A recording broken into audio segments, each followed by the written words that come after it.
నమస్తే ఓర్గలు 9 నేషనల్ టీవీకి స్వాగతం. ఈ నెల 6వ తేదీ నుంచి 21వ తేదీ వరకు అత్యంత వైభవపేతంగా నిర్వహించబడున్న శ్రీ భద్రకాళి అమ్మవారి శాకాంబరి నవరాత్రి మహోత్సవాలకు వరంగల్ పశ్చిమ శాసనసభ్యులు నాయన రాజేందర్ రెడ్డి పోస్టర్ ఆవిష్కరణ చేశారు. ఈ కార్యక్రమంలో దేవాలయ ఈవో శేషభారతి, ప్రధాన అర్చకులు భద్రకాళి శేషు, సూపరింటెండెంట్ విజయ్ కుమార్ తదితరులు పాల్గొన్నారు.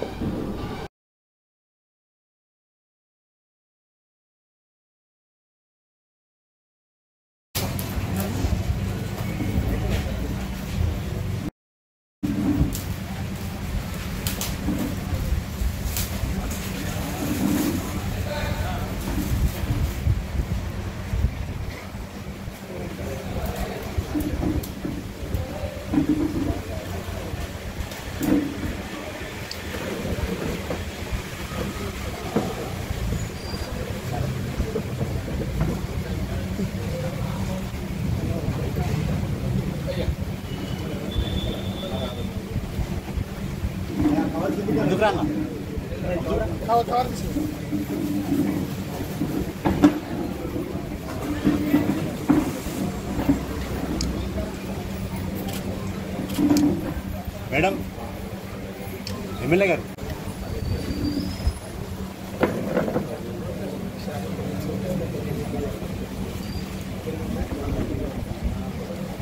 మాననీయులు అంగీకరించి వచ్చినందుకు వారికి ధన్యవాదాలు చెప్తూ, అట్లాగే ఆలయ ఈవో గారు, వేదికను అలంకరించి ఉన్న పెద్దలు, సభను అలంకరించి ఉన్న ఎలక్ట్రానిక్ అండ్ నిర్మాణం ఈ ఉత్సవం జరుగుతుంది. అయితే అమ్మవారికి 4 నవరాత్రులు జరుగుతాం. ప్రధానంగా 2 వసంత ఋతువులో, చైత్ర మాసంలో ఒకటి వసంత నవరాత్రులని, ఆశ్వయుజ మాసంలో మనకు దేవీ నవరాత్రులు. చైత్రేశ్వరే తథాషాఢే మాఘే కార్యో మహోత్సవ చతుర్షు నవరాత్రేషు విశేషాత్ ఫలదాయక దేవీ భాగవతంలో చెప్పబడిన మేరకు నవరాత్ర చతుర్థయాన్ని ఈ దేవాలయంలో, భారతదేశం మొత్తంలో ప్రథమంగా ఈ దేవాలయంలో చెప్పబడుతూ, ఇటీవల నిర్మాణకర్త విద్యారణ్యులు వరంగల్లో పుట్టకపోతే మనం హిందువులుగా మిగిలేవాళ్ళం కాదు. అట్లాంటి విద్యారణ్యులకు జన్మలిచ్చిన నేల తల్లి వరంగల్ గడ్డ యొక్క గొప్పతనం అట్లాంటిది. సిగ్నిఫికెన్స్ ను మన ఎమ్మెల్యే గారు వివరిస్తారు. ఎందుకంటే యజ్ఞదాచరణ శ్రేష్ఠ అయ్యా, అందరం ప్రశాంతంగా ఉన్నాం. అదొక చాలా ఆనందకరమైన విషయం. ఒక మాట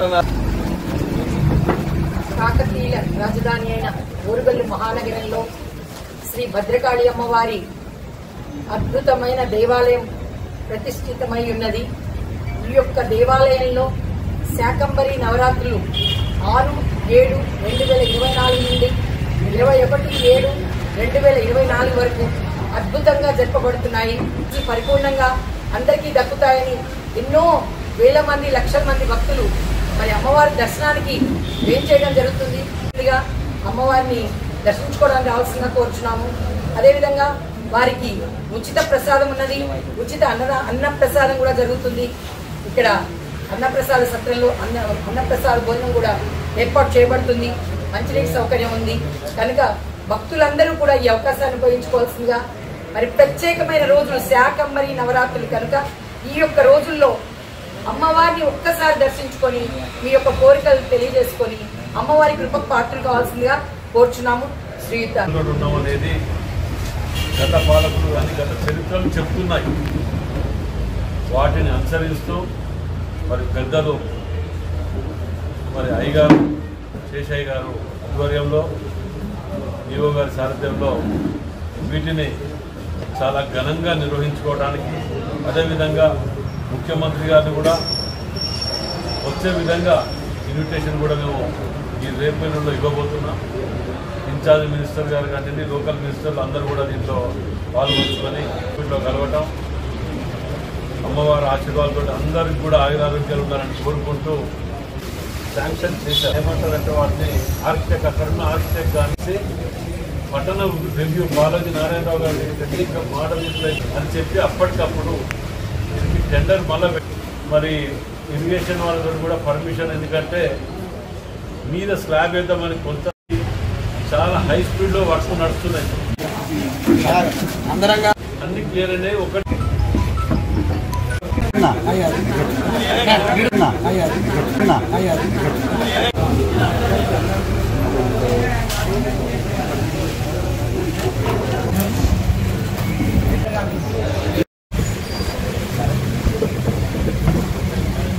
తమ విజయాన్ని చూసి కాంగ్రెస్ పార్టీ ఓడలేకపోతుందని ప్రధాని నరేంద్ర మోడీ అన్నారు. దేశ ప్రజలు తమ పెద్ద మనసుతో ఆశీర్వదించారని తెలిపారు. తమపై ఎన్నికల్లో కాంగ్రెస్ చేసిన విష ప్రచారాన్ని ప్రజలు తిప్పికొట్టారని ఆయన తెలిపారు. అంబేద్కర్ రాసిన రాజ్యాంగం వల్లే తనలాంటి సామాన్యులు పార్లమెంట్ వరకు రాగలుగుతున్నారని ఆయన చెప్పారు. రాజ్యసభలో మోడీ ప్రసంగించారు. అయితే మోడీ ప్రసంగాన్ని అడుగడుగునా ఆటంకం నెలకొంది. రాబోయే 5 ఏళ్లలో మరిన్ని కీలక నిర్ణయాలు ఉంటాయని ఆయన తెలిపారు. భారత్ అభివృద్ధి యాత్రలో సరికొత్త పదాలను లిఖించబోతున్నామని తెలిపారు. టెక్నాలజీ శతాబ్దాల్లో మరింత ముందుకు వెళ్తామని మోడీ ప్రసంగించారు. భారత్ ను 3వ ఆర్థిక శక్తిగా నిర్మించుకుంటామని అన్నారు. మోడీ స్పీచ్ ఇస్తుండగానే విపక్ష సభ్యులు సభ నుంచి వాకౌట్ చేసి వెళ్లిపోయారు.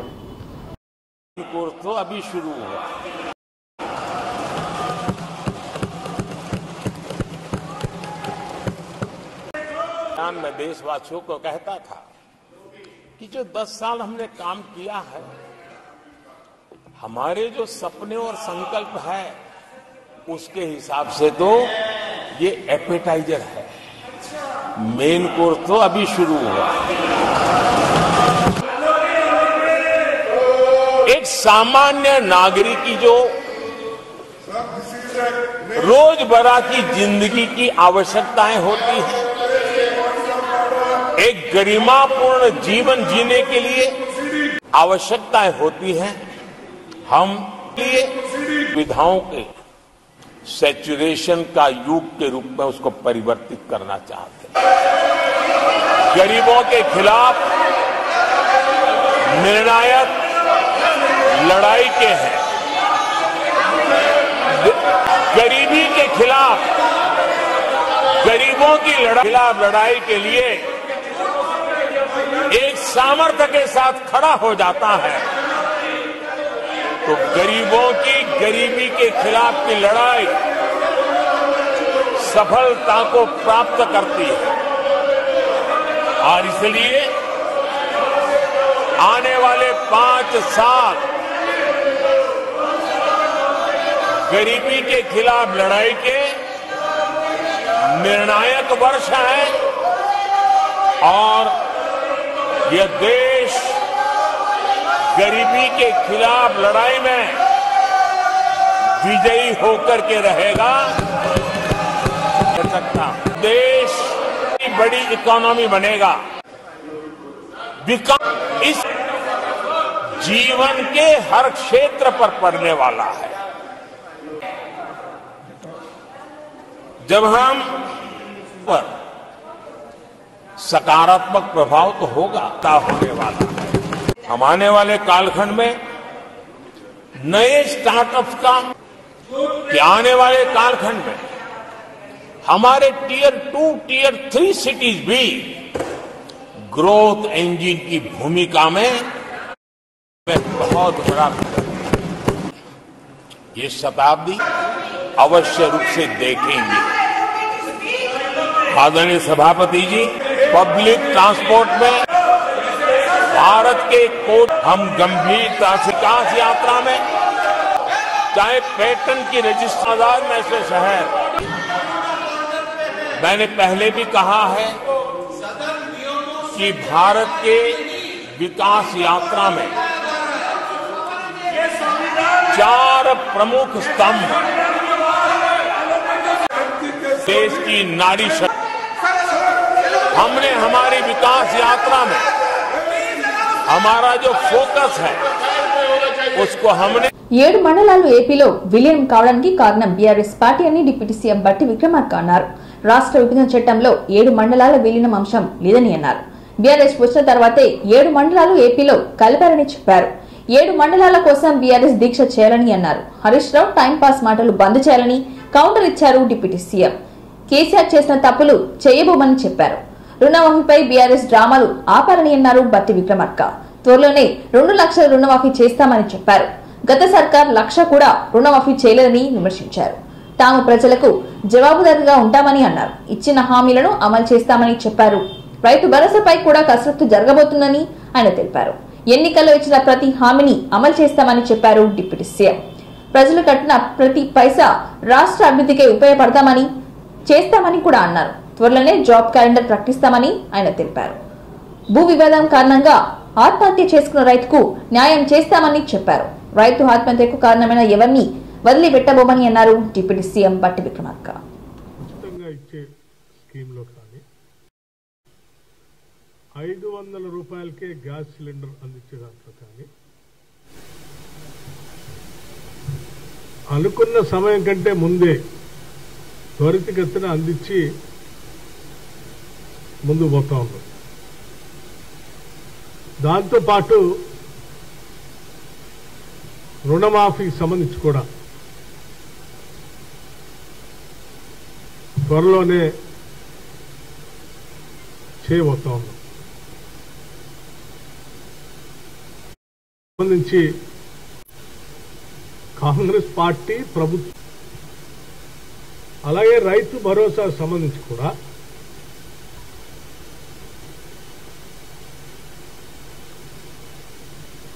మేము రైతు బంధు నుంచి రైతు భరోసా చేసే ప్రక్రియలో ఇచ్చే రైతు భరోసా మొత్తం కూడా పూర్తి స్థాయిలో వ్యవసాయాన్ని అభివృద్ధి చేయడం కోసం రైతాంగ సోదరులకి అందించాలనేటువంటి పట్టుదలతో ఉన్నాం. అయితే మేము ఇచ్చేటువంటి ప్రతి పైసా మేము ఈ పథకాల ద్వారా ప్రజలకి అందించేటువంటి స్కీమ్స్ ద్వారా ఇచ్చేటువంటి ప్రతి రూపాయి కూడా విధి విధానాలు రూపకల్పన చేసి దాన్ని కూడా చేస్తాం. సో ఈ నిర్ణయాలు చేసే ప్రక్రియ అంతా కూడా మేమేదో 4 గోళ్ల మధ్యలో కూర్చొని మా ఇష్టాన్ని రీతిగా చేసుకుంటున్నామని ఎవరైనా అక్కడెక్కడ మాట్లాడుతూ అందుకు వార్తలు వింటున్నాం. ఏం లేదు, మాది చాలా ట్రాన్స్పరెంట్ ప్రభుత్వం. జవాబు ప్రజలకి అకౌంటబుల్ గా సోదరులందరితో మాట్లాడతాం. బాగు 10 జిల్లాలకు సంబంధించి ఒక వర్క్ షాప్ లెక్కన రిపోర్ట్ సబ్మిట్ చేయటం కాదు, ఇండైరెక్ట్ ట్యాక్సెస్ కూడా వస్తుంది GST రూపాయలు. వాటన్నిటి డబ్బులే మన దగ్గరకు వచ్చి ఇక్కడ నుంచి మనం ఖర్చు పెడతాం. రాష్ట్రంలో ప్రాచీన కట్టడాలున్న పర్యాటకంగా అభివృద్ధి చెందలేదని మంత్రి జూపల్లి కృష్ణారావు అన్నారు. రాష్ట్ర ఆదాయం పెంచే విధంగా త్వరలోనే టూరిజం పాలసీకి రూపకల్పన చేస్తామని తెలిపారు.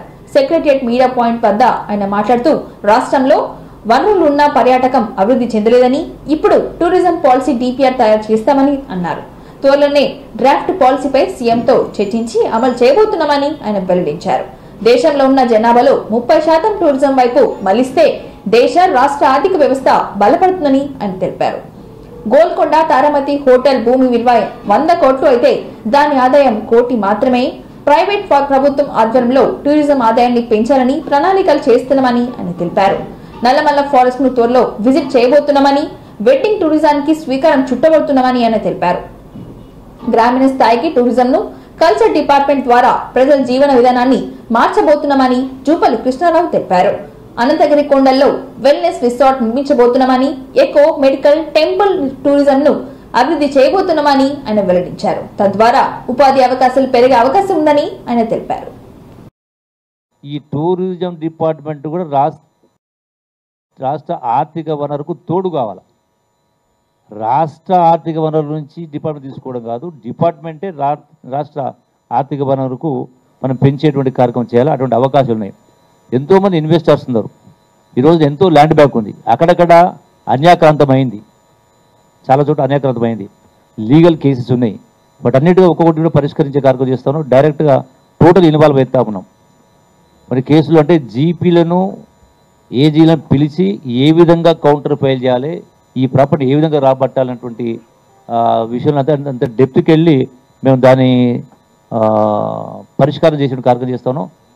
అంటే ఆ బౌద్ధ గయ తరహాలో అంతటి ప్రాచుర్యం వచ్చే విధంగా, అంత ప్రఖ్యాతి వచ్చే విధంగా దాకా బోటింగ్ పోవచ్చు, రోప్ వే చేయవచ్చు, వాటర్ స్పోర్ట్ చేయవచ్చు. దాన్నే గ్రామ స్థాయిలో కూడా అంటే పల్లెటూర్లలో కూడా అటువంటి గొప్ప వాతావరణం క్రియేట్ చేసి మనం గతంలో వారం రోజులు పెళ్ళిళ్ళు జరిగేది.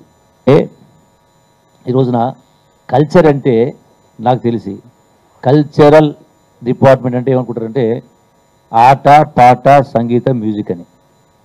నాకు తెలిసి కల్చర్ అంటే అగ్రికల్చర్ నుంచి వచ్చిందే కల్చర్.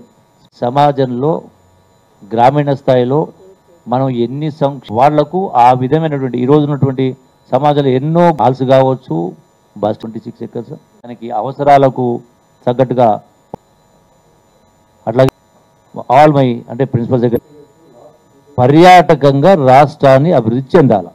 మంచినీళ్ళు కూడా వాళ్ళు బయట దేశాలకు తెప్పించుకుంటారు పడవల షిప్ల ద్వారా.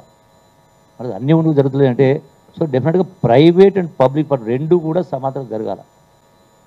అక్కడ 30 సంవత్సరాలు లీక్ ఇస్తాం, ప్రభుత్వం ఎంత ఇస్తాం, ఉన్న వాళ్ళని తీయాల్సిన అవసరం లేదు. ఉన్న వాళ్ళను వాళ్ళ రిసోర్సెస్ను వాడుకుంటూ ఇంకా కొత్త వాళ్ళకి తీసుకునే అవకాశం ఉంటుంది. ఏపీకి సీఎంగా 4వసారి బాధ్యతలు చేపట్టిన చంద్రబాబు పాలనా పరంగా తన మార్క్ ప్రక్షాళన దిశగా అడుగులేస్తున్నారు. సీఎంగా బాధ్యతలు చేపట్టిన వెంటనే వరుస సమీక్షలతో అధికారులను పరుగులు పెట్టిస్తున్నారు. ఇటీవలే పోలవరంపై శ్వేతపత్రాన్ని విడుదల చేసిన చంద్రబాబు తాజాగా రాజధాని అమరావతిపై శ్వేతపత్రం విడుదల చేశారు. ఈ సందర్భంగా కీలక వ్యాఖ్యలు చేశారు. అమరావతికి ఒక సెంటిమెంట్ ఉందని, బుద్ధి జ్ఞానం ఉన్న ఏ వ్యక్తి కూడా అమరావతిని వ్యతిరేకించారని అన్నారు. కరడుగట్టిన ఉగ్రవాది కూడా దీన్ని ఒప్పుకొని తీరుతారని అన్నారు సీఎం. అమరావతి ప్రజా రాజధాని అని, దేశ చరిత్రలో రాజధాని ఎవరు మార్చలేదని చెప్పారు. అలాంటిది జగన్ రాజధానిని విధ్వంసం సృష్టించి ప్రజలకు నష్టం తలపెట్టారని మండిపడ్డారు. అమరావతిపై ఇన్వెస్టర్లు నమ్మకం కోల్పోయేలా చేశారని చెప్పారు. ఎటు చూసినా సముద్రం ఉన్న ఏకైక ప్రాంతం అమరావతి అని చంద్రబాబు అన్నారు. అమరావతి చరిత్ర సృష్టించే నగరమని, ప్రధాని మోడీ అమరావతికి శంకుస్థాపన చేశారని గుర్తు చేశారు.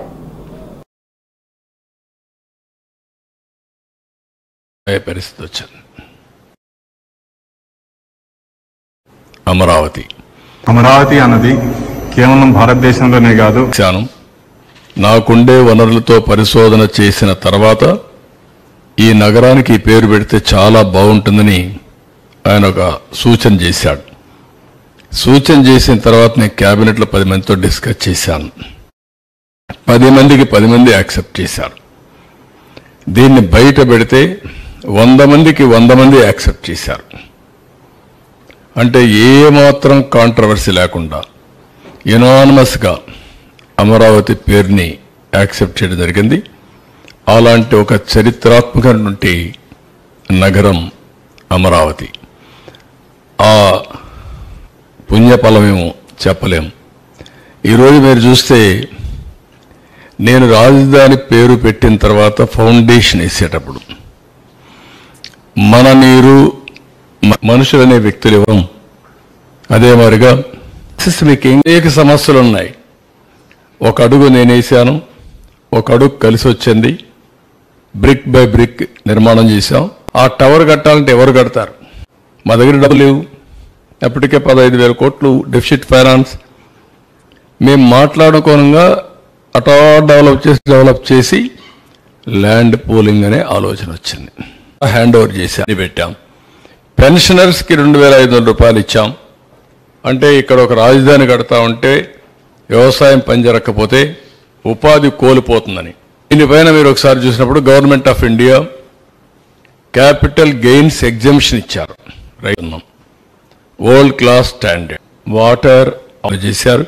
ఆ త్యాగాలు ఒక్క చిన్న ప్రాజెక్టులో మెజైనాయి పరిస్థితి. బయట పోతే పర్లేదు కానీ కొత్తగా తయారు చేసేది ఏమీ లేదన్నాం. వాట్ నీడ్ వన్ ప్లాన్ కావడం లేదు. Best are upcoming cities. AP deputy CM గా బాధ్యతలు చేపట్టిన పవన్ కళ్యాణ్ అధికారులను పరుగులు పెట్టిస్తున్నారు. మొన్నటిదాకా పంచాయతీరాజ్ శాఖ అధికారులతో వరుస సమీక్షలు నిర్వహించిన పవన్ కళ్యాణ్ ఇప్పుడు ఉప్పాడ తీర ప్రాంతంపై ఫోకస్ పెట్టారు. ఎన్నికల సమయంలో ఉప్పాడ ప్రజలకు ఇచ్చిన హామీల మేరకు ఉప్పాడ తీర ప్రాంత గ్రామాలను సముద్రపు కోత నుండి కాపాడే విధంగా కార్యాచరణకు సిద్ధమయ్యారు. ఉప్పాడ తీరంలో కోతకు గురైన ప్రాంతాన్ని సందర్శించారు పవన్ కళ్యాణ్. ఈ పర్యటనలో maritime board, central astronomical department అధికారులు, రెవెన్యూ అధికారులతో చర్చలు జరిపారు. సముద్ర కోత గల కారణాలు, నివారణ ఉపాయాల గురించి అధికారులను వివరాలను అడిగి తెలుసుకున్నారు. కోత నివారించే మార్గాలను అన్వేషించాలని అధికారులకు ఆదేశించారు. ఇందుకు ప్రభుత్వం నుండి పూర్తి సహాయం ఉంటుందని అన్నారు. ఈ సమస్యకు శాశ్వత పరిష్కారం చూపేలా అధికారులు సూచనలు ఇవ్వాలని పవన్ కళ్యాణ్ కోరారు.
టార్గెట్ పెట్టుకుని రాష్ట్ర వ్యాప్తంగా మొక్కలు పెంచేలా లక్ష్యం పెట్టుకున్నామని అటవీ శాఖ మంత్రి కొండ సురేఖ అన్నారు. ఇవాళ సత్తుపల్లిలో నిర్వహించిన వన మహోత్సవ కార్యక్రమంలో మంత్రి పొంగిరెడ్డి శ్రీనివాసరెడ్డితో కలిసి సురేఖ మొక్కలు నాటారు. ఈ సందర్భంగా మంత్రి కొండ సురేఖ మాట్లాడుతూ 1950లో కేంద్రంలో కాంగ్రెస్ ప్రభుత్వం ఉన్నప్పుడు వన మహోత్సవం ప్రారంభించారని అన్నారు. ఇటీవలే వరంగల్లో సీఎం రేవంత్ రెడ్డి వన మహోత్సవం కార్యక్రమంలో ప్రారంభించారని పేర్కొన్నారు. పూర్వకాలంలో ఎక్కడ చేసినా పెద్ద పెద్ద వృక్షాలు ఉండేవని, కానీ ఇప్పుడు చలం నీడ కూడా లేదని కనిపించడం లేదని అన్నారు. రోడ్డు విస్తరణ, ఇల్లు నిర్మాణం పేరుతో వృక్షాలను నరికేస్తున్నారని తెలిపారు. ముందు తరాలకు మంచి చేయాలంటే ఇప్పుడే చెట్లు పెంచాలని అన్నారు.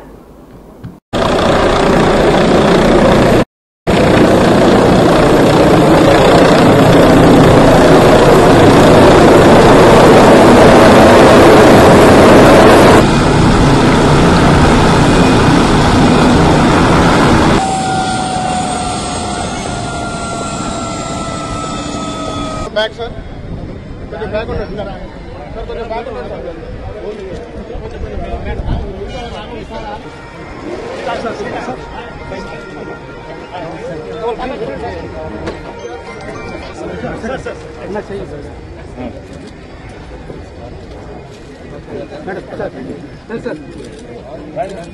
డాక్టర్ రాఘమయ్య గారి నాయకత్వం, డాక్టర్ దయానంద్ గారి నాయకత్వం, డాక్టర్ దయానంద్ గారి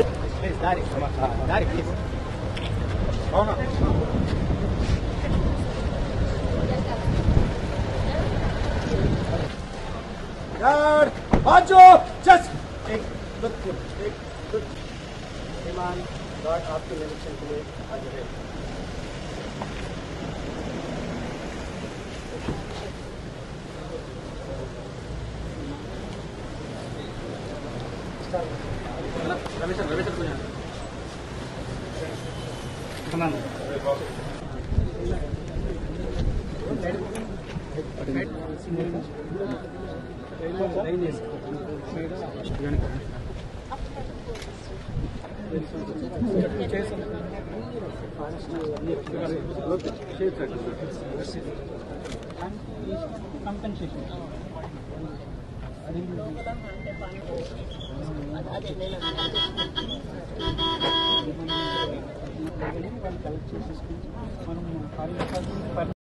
పార్లమెంట్ సభలో కాంగ్రెస్ పార్టీ అధినేత రాహుల్ గాంధీ హిందువులపై చేసిన అనుచిత వ్యాఖ్యలను నిరసిస్తూ క్షమాపణ చెప్పాలని నర్సాపూర్జీ మండలం కేంద్రంలోని 61 జాతీయ రహదారిలో రాహుల్ గాంధీ దిష్టి బొమ్మ దహనం చేశారు.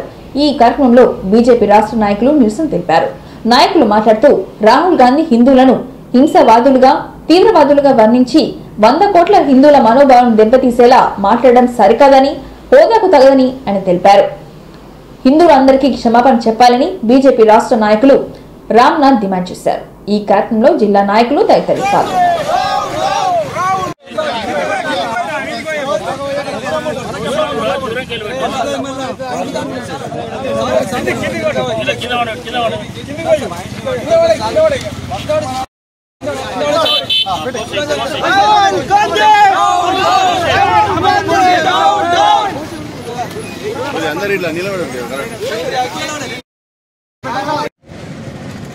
దేశంలో కాంగ్రెస్ పార్టీ ఆది నుంచి కూడా హిందువుల మీద వ్యతిరేకతతోని ఈ దేశంలో ఉన్నటువంటి మైనార్టీలను ఓట్ బ్యాంకు రాజకీయాల కోసం ఉజ్జగించు రాజకీయాలు చేస్తూ వర్ణిస్తూ అనేక రకాలుగా మానసికమైనటువంటి శోభకు గురి చేయడం జరుగుతూ ఉన్నది.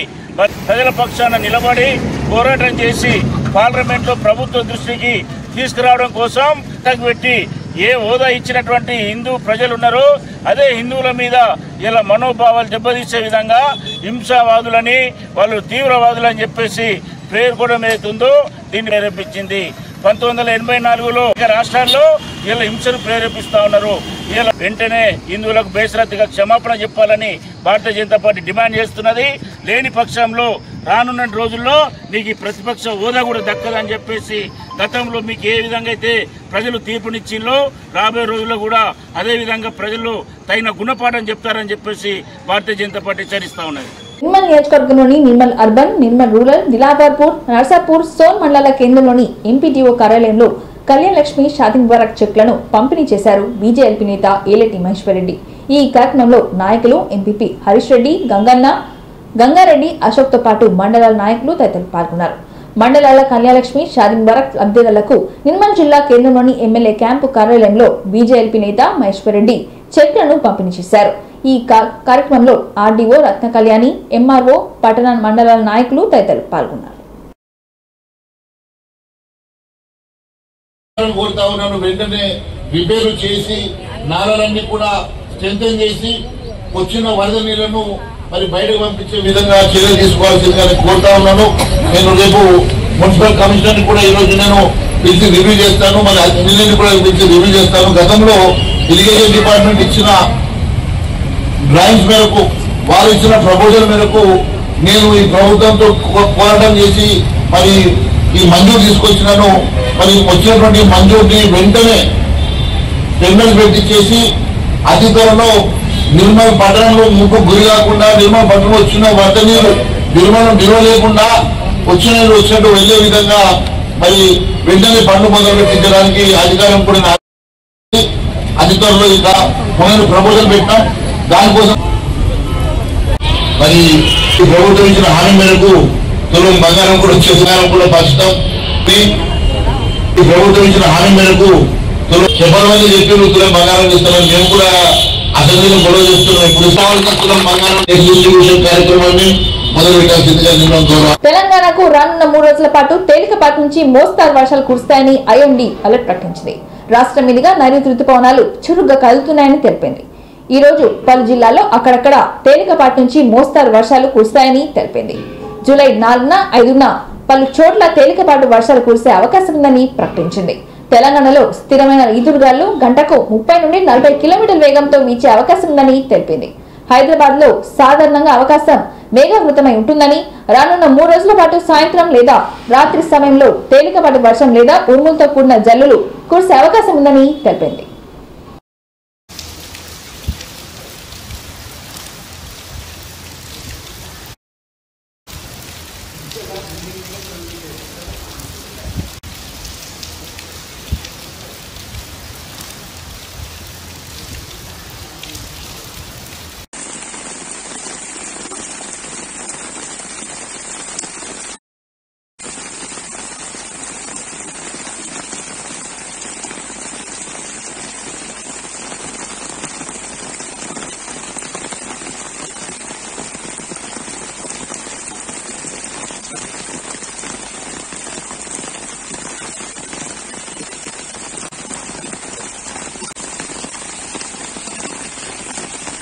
నిర్మల్ మండలంలోని ఎంపీజీఓ కార్యాలయంలో బుధవారం నిర్వహించిన సన్మాన మరియు వీడుకోలు సభలో పాల్గొన్న నిర్మల్ మండలం ఎంపీపీ కోరపల్లి రామేశ్వర్ రెడ్డి మాట్లాడుతూ 5 సంవత్సరాల్లో తనకు సహకారాలు అందించి రాజకీయ నాయకులకు, అధికారులకు, ఎంపీటీసీలకు, సర్పంచ్లకు, వివిధ హోదాలో ఉన్న చైర్మన్లకు, తన అభిమానులకు కృతజ్ఞతలు తెలిపారు. తన వంతు సహకారంగా 1 సంవత్సరం వేతనం 1,50,000 రూపాయలు నిర్మల్ మండల గ్రామ పంచాయతీ వర్కులకు అందించారు. గ్రామ పంచాయతీ వర్కులతోనే గ్రామ మండలాలు ఎంతో అందంగా, పరిశుభ్రంగా ఉన్నాయని, వారి కష్టానికి తగిన ప్రతిఫలం అందించడానికి తాను పదవిలో ఉండలేకపోయినా వారు ఎప్పుడూ అండగా ఉంటారని హామీ ఇచ్చారు. స్కూల్లో పిల్లలకి ఇనాగ్రేషన్ చేసి వచ్చిన మూటాపూర్ నుంచి కడతా నిన్నటికి అది కంప్లీట్ అయిపోయింది. ఆ పనులు 99.99% చేయండి. ఆ పర్సెంట్ ఎందుకు వచ్చినట్టు ఎక్కడో ఉండదు. నేనే మొత్తం చేసిన గొప్పతనం కాదు. ఉన్నదంటే నా ఫండ్ కావచ్చు, జడ్పీటీ మా మినిస్టర్ గారు ఎప్పుడు కావచ్చు, ప్రభుత్వం నుంచి కావచ్చు, ఎక్కడి నుంచి ఏదన్నా తీసుకుంటూ పని చేయడం జరిగింది, చేయించడం జరిగింది. ఆ 1% ఎక్కడ ఉంటే ఎక్కడ చిన్న చిన్న పనులు వచ్చి మా అక్కాపులకు వస్తున్న చిన్న రోడ్డు ఆ నా పని కాదు దాటింది. అయినా కూడా నేను స్టేట్ లెవెల్ వెళ్ళడం జరిగింది. అక్కాపురం రోడ్ ఒకటి మిగిలిపోయిన మొత్తం మండలం నాకు ఇవ్వాలి. నా మనసులో ఒకటే పని ఆ రోడ్ ఒకటి పొందలు ఒక్కటి తప్ప సీసీ రోడ్లు, బ్రిడ్జీలు, ప్రతి పని చిన్న విలేజ్ కూడా చేయడం జరిగింది, సాధించడం జరిగింది. అదొక్కటి కూడా నేను స్టేట్ లెవెల్ దాకా వెళ్ళాను. మినిస్టర్ గారు, మినిస్టర్ తోటి సంబంధ మినిస్టర్ కూడా వెళ్ళాను. కొన్ని టెక్నికల్ ఇష్యూలలో రాగింది తప్ప నేను 99.99% చూపించిన తృప్తి అలా చాలా తృప్తికరంగా ఉంది. ఎందుకంటే ఇలా ఆ పర్సనల్ ఇష్యూస్ ఎన్ని కష్టాలు నేను ఇంకే పర్లేదు ఫస్ట్ నుంచి ఏం చేయాలి.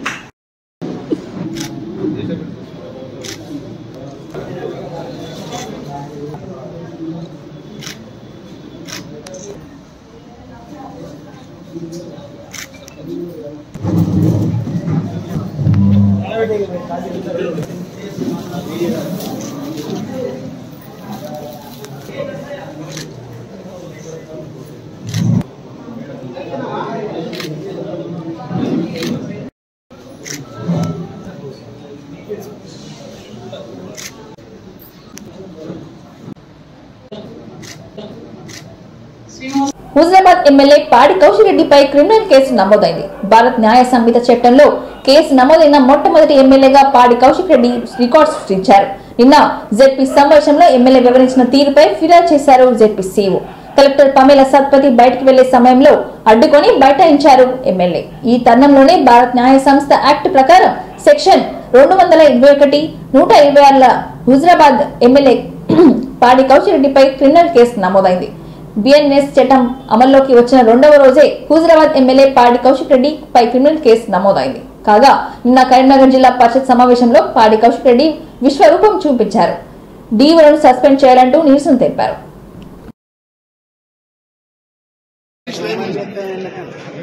నేను మీటింగ్ పెట్టుకుంటే డిఓ గారు ఎమ్మెల్యే మీటింగ్ పెడితే ఎట్లా అటెండ్ అవుతారు అని చెప్పి లెటర్ నోటీస్ ఇస్తారు. ఎంఈఓ గాని డిమోషన్ చేస్తారు. ఎట్లా కలెక్టర్ గారు ఎగ్జామిన్ లేదు, ఇప్పుడు సస్పెండ్ చేయాలని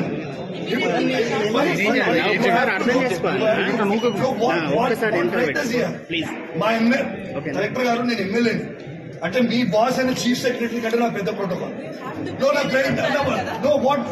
ఏమంటే నేను జవాబు ఇవ్వడం మీరు వెళ్ళిపోతున్నారు. ఏం చేయాలి? Yeah, that's what you're treating us. This government is treating us like this. Yes. What is this letter, madam, if you're not treating me like this? So what is this letter? We have got it your notice also. Even our KTR also has spoken to you on this issue. Yes, where is action, madam? It's been 5 days. What is there to examine this? No, what is there to examine this? What right does he have? No, what right? You please suspend him immediately. What right? You please take up. I can tell you take action. You are otherwise we will not do it. This is very unfair.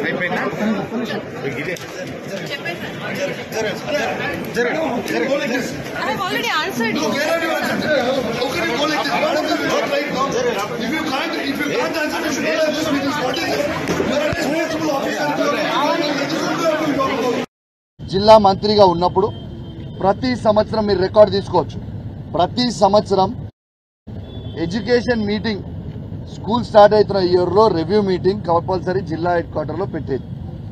అట్లాంటిది ఇక్కడ మంత్రి గారు అది ఉత్తమ్ కుమార్ రెడ్డి గారు కావచ్చు, పొన్నం ప్రభాకర్ గారు కావచ్చు, శ్రీధర్ బాబు గారు కావచ్చు, జిల్లాలో పిల్లల సమస్య తెలుసుకుంటే దానికి నోటీస్ పంపడం ఎంతవరకు సమంజసమని నిన్న నేను జెడ్పీ మీటింగ్లో నేను అడిగితే సమాధానం చెప్పలేని పరిస్థితిలో కలెక్టర్ గారు డిఓ గారు ఉండి నిన్న పారిపోయింది. జెడ్పీ వాళ్ళ నుంచి అధికారులు మీ అందరి సాక్షిగా వాళ్ళు పారిపోయారు. నేను అధికారులను అడుగుతా ఉన్నా, ఇలా మీరు సమాధానం చెప్పే పరిస్థితిలో మీరు లేకపోతే ఎందుకు అట్లాంటి తప్పుడు పనులు చేస్తున్నారని నేను అడుగుతున్నాను. అది వాళ్ళ పని తప్పు అని మీకు తెలిసే మీ దగ్గర సమాధానం లేకనే మీరు వెళ్ళిపోయారు కదా. అట్లాంటి పరిస్థితి మీరు ఎందుకు తెచ్చుకుంటున్నారు? ఇవాళ ఒక జిల్లా పరిషత్ సిఓ గారు, దాని అధ్యక్షన జెడ్పీ చైర్మన్ గారు ఉంటారు. అసలు జెడ్పీ చైర్మన్ గారి అప్రూవల్ లేకుండా ఇలా వచ్చి కంప్లైంట్ ఇచ్చే రైటే సిఓ గారికి లేదు. ఇది రాజ్యాంగం కల్పించింది. ఇలా రాజ్యాంగం నాకు ఏం కల్పించింది? ఒక శాసన సభ్యునిగా నా గలం ఎత్తుకోనికే ఇలా జెడ్పీ ఆఫీస్లో కావచ్చు, అసెంబ్లీలో కావచ్చు, ఇలా ఎత్తుకునే అవకాశం నాకు ఉన్నది. పీట పుడితే 13,000 ఎందుకు ఇస్తలేరు? న్యూట్రిషన్ కిట్ ఎందుకు ఇస్తలేరు? ఇలా జమ్మికుంట హాస్పిటల్లో గైనకాలజిస్ట్ డాక్టర్ని ఎందుకు తీసేసిండ్రు? ఇలా నేను అడగడం తప్ప ఇవి అడుగుచితంగా దీన్ని కూడా ఎంక్వైరీ చేసి సిఓ గారి మీద కూడా అధికారులకి నేను రిక్వెస్ట్ చేస్తున్నాడు. ఈయన మంచిగా సపడేకుంటుండు. ఈయన ఇల్లీగల్ పనులు ఏమంటే మీరు దయచేసి మీరు చేసి ఆయన మాటల ట్రాప్ కోడ్ కూడా చెప్తా ఉన్నాం. మీకు ఈ ప్రభుత్వానికి చెప్తా ఉన్నాం, మీరు ఇట్లా మా మీద ఒత్తిళ్లు పెట్టి కేసులు పెట్టిస్తే ఈడ మేము భయపడేటోళ్ళం కాదు. ప్రజల సమస్యల మీద ఖచ్చితంగా కొట్లాడతాం, మా గలం ఎప్పుతాం. మీరు ఇచ్చారు ఒక నిమిషం 3,000 జెడ్పీటీసీలు కావచ్చు, 3,000 ఎంపీపీలు కావచ్చు, 3,000 ఎంపీటీసీలు కావచ్చు, 3,000 కౌన్సిలర్స్ 100 చేసి విచారణ చేపడుతున్నారు సిపి గారు. విచారణ దోష ఇంతటితో ఈ వార్తలు సమాప్తం. మరిన్ని వార్తలతో మళ్ళీ కలుద్దాం. చూస్తున్నానండి ఓరుగల్లు 9 నేషనల్ టీవీ.